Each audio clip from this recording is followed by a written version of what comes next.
The church bells rang that morning, carrying a melody of forever. My white dress brushed against the ground as I held the bouquet close to my trembling chest. Everyone was waiting for me, smiling, celebrating love's most sacred promise. But inside, my heart whispered a truth I could no longer ignore. He promised me forever, yet forever felt like a lie I couldn't step into. And so, on the day meant to bind us for life, I chose to shatter it first.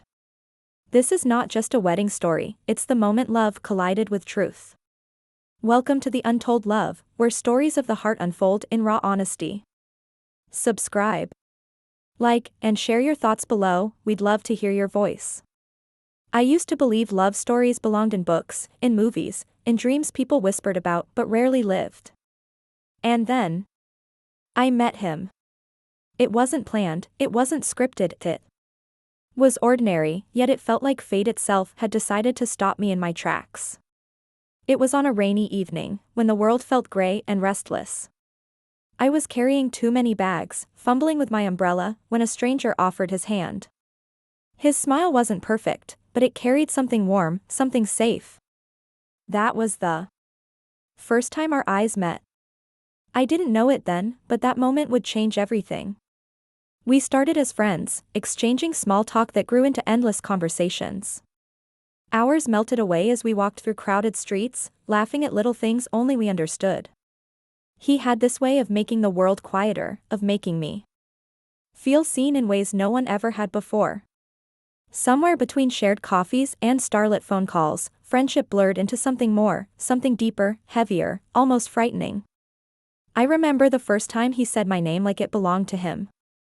Soft, steady, full of unspoken promises.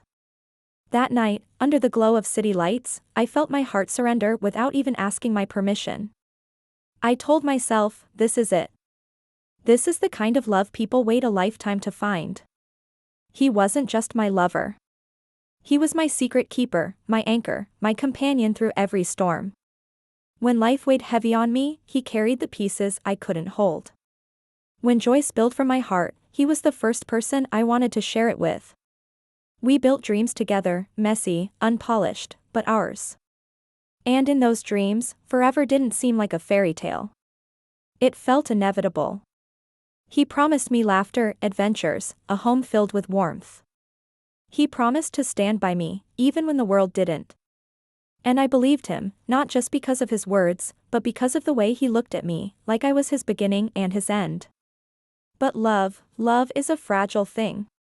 And even in those perfect days, when the world seemed to spin only for us, I felt something else lingering in the silence between us. I brushed it aside, telling myself that every love has shadows.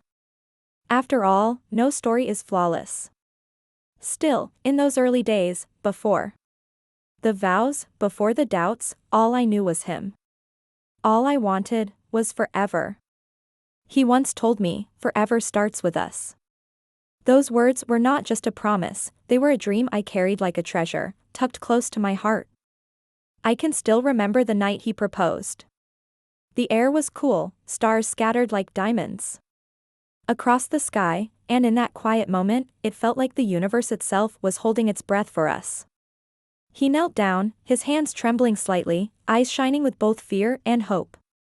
The world seemed to stop. My heart pounded so loudly I could barely hear his words, yet every syllable carved itself into my soul. Will you spend the rest of your life with me? Tears blurred my vision as I whispered yes. That night, joy wrapped itself around me like a warm blanket, and I thought nothing could ever break that magic. From that day on, life became a whirlwind of laughter, planning, and anticipation. We argued over little details, flowers or candles, indoor or outdoor ceremony, but even in the disagreements, there was laughter. Every decision, no matter how small, carried the weight of a shared future. We weren't just preparing for a wedding, we were preparing for a life.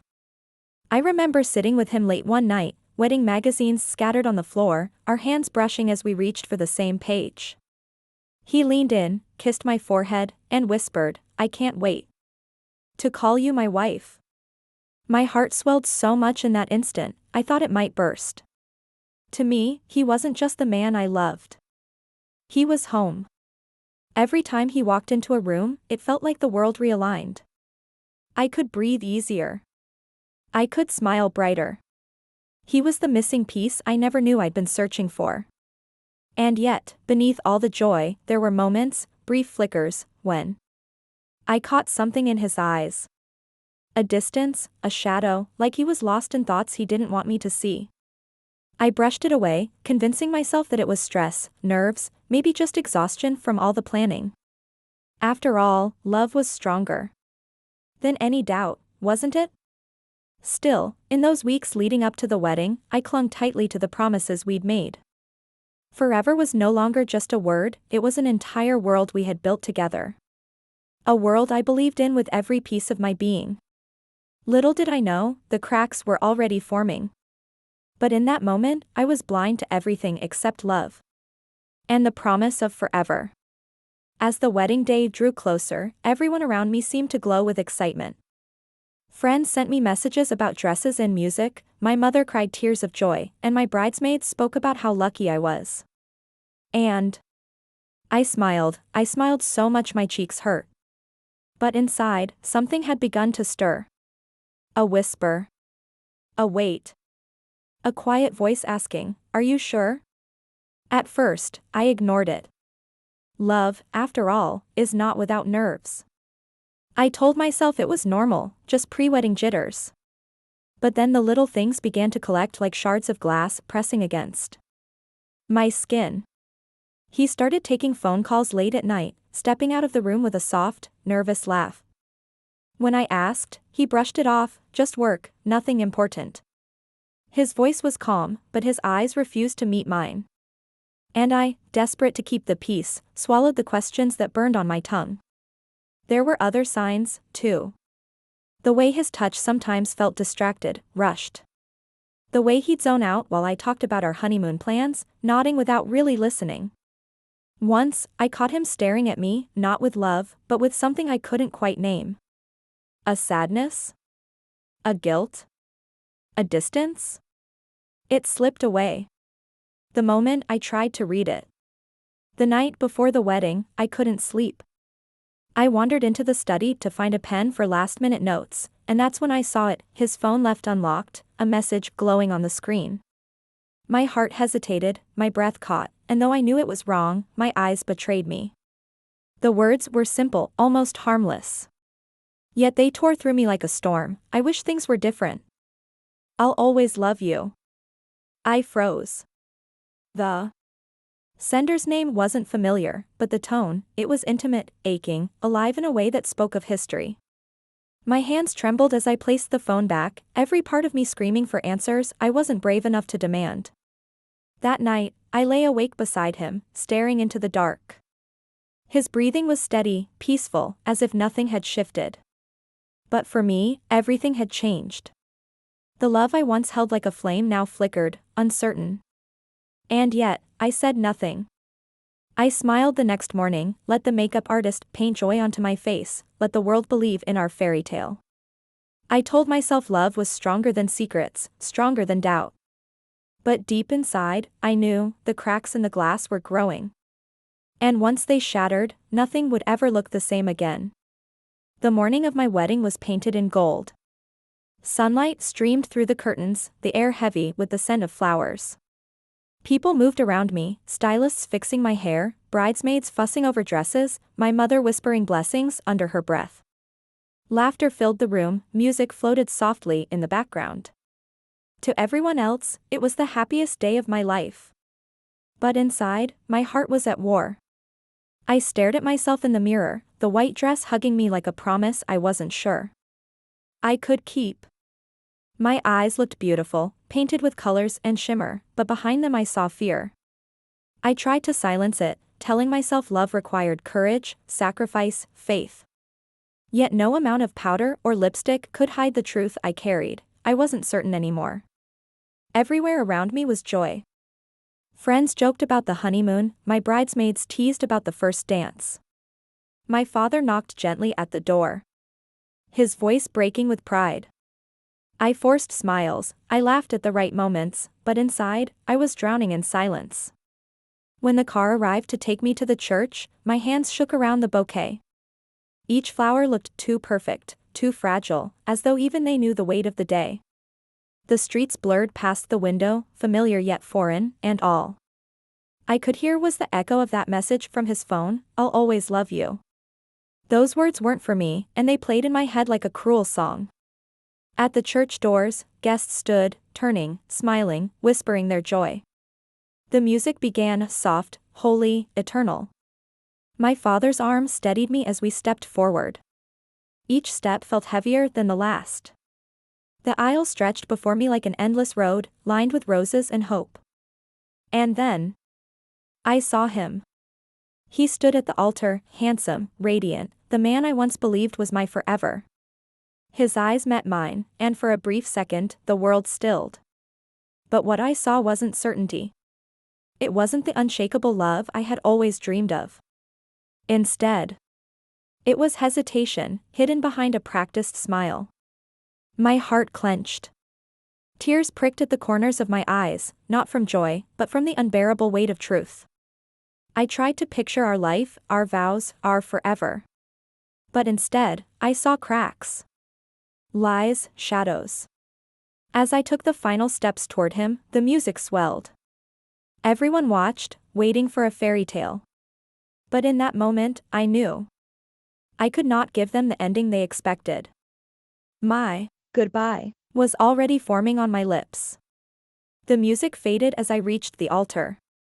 My hands were trembling, my breath uneven. But I forced myself to smile as the priest began to speak. The room was silent except for his voice, echoing words about love, loyalty, and forever. Words that once felt like truth, but now felt like chains.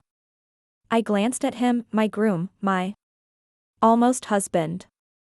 He looked at me with a smile so polished, so carefully worn, that I wondered how many people had been fooled by it. My heart wanted to believe in that smile, to hold on, to close my eyes and step into forever. But my soul screamed for honesty. The vows began. He spoke first, his voice steady, promising to love me, protect me, cherish me. Each word sounded perfect, but they fell on me like heavy stones, crushing the fragile hope I had left. Because I knew those promises weren't only mine. Somewhere, in another corner of his heart, someone else still lived. When it was my turn, I held the bouquet tighter, as if the flowers could anchor me. My lips parted, but no words came. 1,000 eyes were on me, waiting for me to say yes, waiting for me to give them their fairy tale ending. My chest tightened, my throat burned, and tears blurred the edges of the world. Finally, I whispered, "I'm sorry." Gasps echoed through the church. The priest froze, my father stiffened beside me, and his smile shattered. The silence was so heavy it felt like the air itself had collapsed. "I can't," I said, my voice trembling but clear enough to reach every corner of that room. "I can't marry you." The bouquet slipped from my hands and landed softly on the floor. My tears spilled freely now, but for the first time. They weren't from weakness, they were from strength. I turned to him one last time and whispered, so only he could hear, "I loved you, but love without truth isn't love at all." And then, I walked away. The aisle that once felt endless now felt like freedom. Each step was heavy with grief, yet lightened by release. Behind me, chaos unfolded, voices rising, questions, confusion. But I didn't turn back. I couldn't. At the doors of the church, sunlight spilled through, washing over me like a blessing. I stepped into it, leaving behind not just him, not just the wedding, but the illusion of forever. I didn't leave because I was afraid of love. I left because I finally understood what love should mean. And in that moment, my goodbye was not the end, it was my beginning. The days after the wedding felt unreal, as if I were floating between two worlds. On one side, there was silence, the kind that comes after a storm. On the other, there were whispers, judgments, and questions I couldn't answer. People called me brave, foolish, selfish, broken.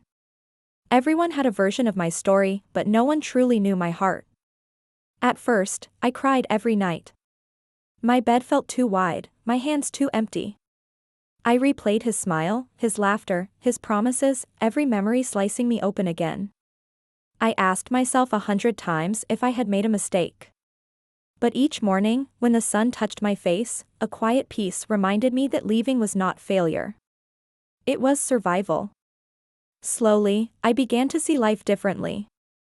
I went on walks alone, the kind we used to share, but now I listened to my own thoughts. I tried new things, painting, cooking, even traveling short distances just to remind myself I still had wings. At first, everything felt strange without him, like learning to breathe underwater. But with time, I realized I was not drowning anymore, I was learning to swim. People would sometimes ask, "Don't you regret it? You had everything, security, love, a future." I would smile softly and answer, "A future built on lies is no future at all." Because I knew now that true love cannot coexist with secrets. It demands honesty, courage, and the freedom to be whole. I won't pretend it was easy. Letting go of someone you once called your forever is like learning to live with an empty space inside your chest. But that space, I discovered, is not a grave, it's a garden. And when you water it with self-respect, with patience, with hope, it blooms again. One evening, months later, I stood by my window watching the sunset paint the sky in gold and crimson. And for the first time, I felt no ache, no longing, no anger. Just stillness. Just peace. I realized then, I hadn't walked away from love. I had walked toward it. The kind of love that begins with me. The kind that doesn't beg or settle, but waits patiently for truth. And maybe, one day, I will find a forever that feels real. But until then, I carry something even more precious, it's myself. And that, I now know, is a love story worth telling. Love doesn't always end the way we imagine it. We grow up believing in fairy tales, in the kind of stories where the bride walks down the aisle, the groom waits with tears of joy, and forever begins with a kiss. But life writes in its own ink. Sometimes, its endings aren't wrapped in ribbons, they are wrapped in silence, in courage, in painful goodbyes that make way for truth. On my wedding day, I was supposed to begin forever with him. Instead, I began forever with myself. I walked away, not because love frightened me, but because I finally understood that love without honesty is just a beautiful lie. And I could no longer live inside a lie, no matter how enchanting it looked from the outside. Yes, I left behind the man I once thought was my whole world. Yes, I broke hearts, his, mine, and maybe even those who believed in our fairy tale. But sometimes, breaking is the only way to rebuild. Sometimes, leaving is the bravest form of love, love for yourself. I still carry memories of him. I still remember the way he laughed, the way he held me, the way we dreamed together. But now, those memories feel like chapters in a book I had to close. And while the pages may still ache when I revisit them, they no longer define me. When I think back to that moment at the altar, the gasps, the silence, the sound of my own voice saying, "I can't," I don't feel regret. I feel strength. Because that was the day I chose truth over illusion, freedom over fear, myself over the version of love that wasn't real. And maybe one day, love will find me again. Maybe it will come quietly, without grand promises, without fragile forever. Maybe it will arrive in honesty, in patience, in the steady comfort of someone who stays, not because they must, but because they truly want to. But until that day, I am not waiting with an empty heart. I am living with a heart that finally beats freely, one that carries scars but also carries hope. So no, this story didn't end with vows, rings, and forever. It ended with a goodbye, but that goodbye was not an ending. It was the beginning of me. And that, perhaps, is the most powerful love story of all.